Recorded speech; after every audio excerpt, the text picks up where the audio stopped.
Do you ever feel guilty for not replying to comments or messages online, even when your intuition is telling you not to?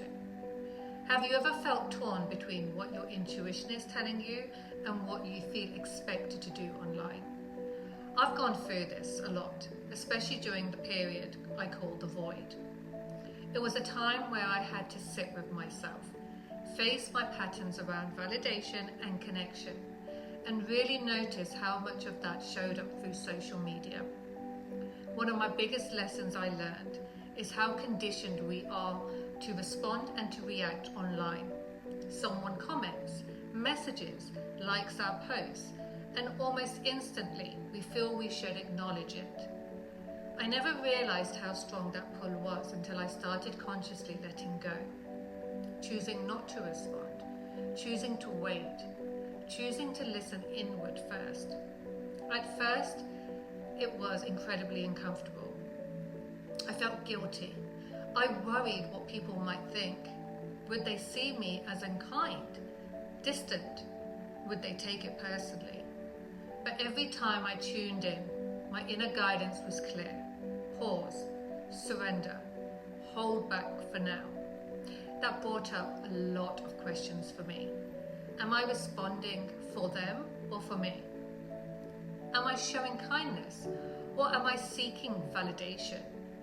Can true kindness sometimes mean respecting my own boundaries, even when it feels uncomfortable? The hardest part wasn't ignoring the notifications. It was the inner conflict. My heart wanted to connect, but my guidance kept saying, trust, let go, don't rush. And I started to see that this wasn't just about social media.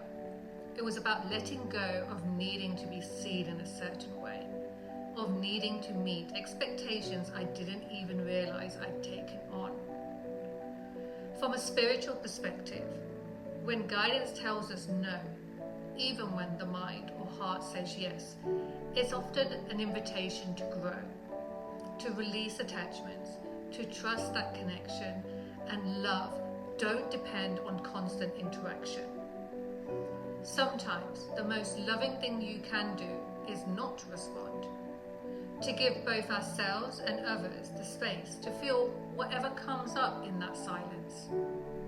It isn't unkindness, it is authenticity. It's surrender. This hasn't been easy. There's been guilt, discomfort, second guessing. But through this, I've learned that real freedom comes from trusting my own inner rhythm, even when it looks different to what's expected. So if you've been struggling with this too, I just want you to know you are not alone. It's okay to step back. It's okay to not always be on. Sometimes silence itself can be a lesson and a deeper kind of connection. This was one of the biggest lessons I received during my time in the void, and it's something I explore much more deeply in my book. So if this speaks to you, I invite you to explore that journey too. My book, The Void: A Journey Within, is available to buy on Amazon.